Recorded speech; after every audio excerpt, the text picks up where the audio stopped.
Good morning, Eagle Nation. I'm Taylor Moore, filling in for Elise Parker. And today on Point After, we will take a look at Dom Yearego's senior journey on the baseball team, as well as look at a very talented freshman softball player.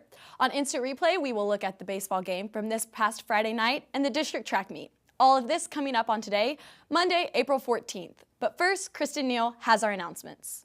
Thanks, Taylor. Today we will cover the people that won district tournaments from last week. For the gold medalists, we have Grayson Barrett in triple jump. He broke a school record with 45.8. Carnley Graham in the 3200. Brooke Wright in high jump. Megan Barnes in the 100 hurdles, and she also broke a school record with 14.12. And Ryan Cleary in the 800 meters. For our silver medalists, we have Grayson Barrett in long jump. Girls 4x1, Megan Barnes, Autumn Brown, Malia Smith, and Brittany Pender-Jones. For the girls 4x2, we have Malia Smith, Parades Davidson, Brianna Montgomery, and Autumn Brown. Brittany Pender-Jones also got in the silver medalist 200 meters. Jacob Gutierrez in the 200, Carnley Graham in the 1600. For our bronze medalists, we have Allie Taylor in the 3200, Xavier Hunter in the 400. In fourth place area qualifiers, for the boys team, we have in the 4x1, Grayson Barrett, Trent Owens, Chris Jackson, and Xavier Hunter. Alexander Toops in the 800, Malia Smith in the 100. For the boys 4x2, we have Trent Owens, Jacob Gutierrez, Chris Jackson, and Devin Lemon. Ryan Cleary in the 1600. And for the girls 4x4, we have Praise Davidson, Brittany Pender-Jones, Daria Mori, and Brianna Montgomery. For the boys 4x4, we have Miles Anderson, Xavier Hunter, Chris Jackson, and Devin Lemon. Lastly, we have the all-district top 8. Grayson Barrett placed 7th in the 100 meters, Miles Anderson 5th in the 800 and 400, Megan Barnes 6th in the 300, Kyra Drobny 7th in the 1600, Aaron Mraz 5th in the 1600, and JT Graham 8th in triple jump. Now back to you, Taylor. Around this time of year, many seniors are looking forward to graduation, college, prom, and summer. But for one senior, this time of the year is the peak of what he has been working for the past few years. Dom Yearego is probably best described by the personality of his infamous hairstyle, business in the front, party in the back. I sat down to talk with Dom about signing with West Texas A&M and ask him what's next for his baseball career. It was an awesome experience.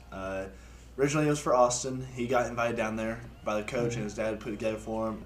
He invited me. He asked the coach if I could come along. He had a friend that pitched, and Austin had a great day hitting, great day catching, and I pitched and threw the best I've ever thrown. It was the hardest I've ever thrown.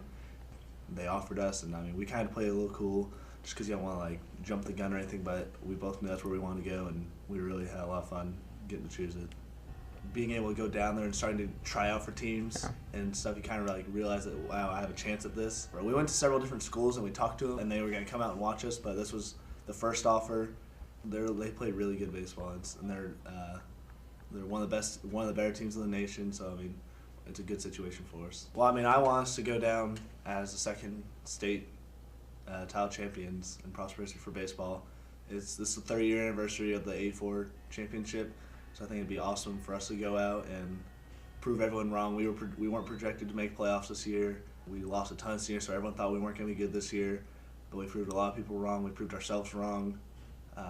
And we're looking to go deep in playoffs, go farther than last year, and win a state championship. For Eagle Nation News, I'm Tanner Argyle. In softball, recruiting starts at a very young age. Around freshman year, many girls find themselves making decisions on which schools they'll commit to. Freshman Abbie Smith not only is being recruited, but she has a special talent that many aren't aware of. I grew up on a street of all boys, and we just played baseball all day long, so that's whenever I really started playing baseball, and then whenever I was about 6 or 7, I got into actual softball. 15-year-old Abbie Smith has caught the eye of many by being a starting player on the varsity softball team as a freshman. Freshman number 18, Abbie Smith. She is part of one of the most competitive club teams in Texas, as well as being recruited by D1 schools like Texas A&M, Alabama, Mizzou, Tennessee, and the University of Texas. But not only does Abbie excel at softball, she has a black belt in American karate. I do have my black belt in karate. You know, I started karate whenever I was about 4 years old, which is very young to start American karate, and I just moved through the ranks and I achieved my black belt whenever I was 8 years old, and that's actually the youngest in Texas. If there was one person on the team that I would say would lose the Hunger Games, it'd be Abbie. So what? She's a black belt in karate. So what? She knows how to use the nunchucks. It's not going to help her. Abbie is ranked among the top hitters in 4A and is a very powerful hitter. Abbie has hit a home run into the baseball field and fouled many balls off going into the baseball stands. On Abbie's summer ball team, she had a home run 250 feet that landed and broke a car windshield. With such powerful hits like this, many pitchers in high school become intimidated and intentionally walk Abbie. My favorite thing that Abbie does when she's on the field is how she always kind of stares down the pitcher whenever she's batting. Abbie is able to give like a really intimidating vibe. Intimidating the pitcher is definitely one of my goals, because whenever you get the pitcher intimidated, they mess up their pitches, they just get really frazzled, and that's definitely one of my goals. With such great success at a young age, you can expect big things from Abbie in the future. For Eagle Nation News, I'm Taylor Moore.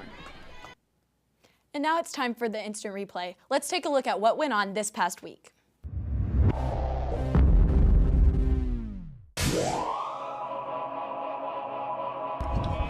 Last Friday night, the Eagles took on Wakeland High School in what would be an unusually slow-moving game. Dom Yearego took the mound and would pitch all 7 innings, holding the Wolverines to 1 run scored in the 5th inning.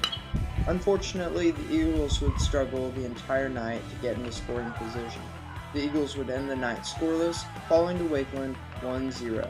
We look forward to see if the team will bounce back with a win as they face the Colony on the road Tuesday night.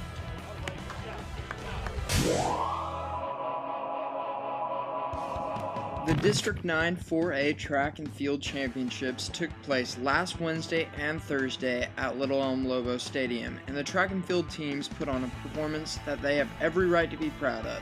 It was an extremely competitive meet, but when it was all said and done, the girls finished as runner-ups and the boys finished third. Congrats to all those who competed. We look forward to seeing you in the area championships Wednesday and Thursday this week.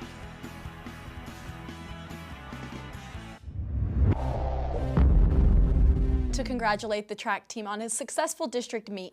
Both boys and girls teams have made impressive strides gaining on their competition as they finished several places higher compared to last season. That's all we have for today. I'm Taylor Moore, and the point after is good.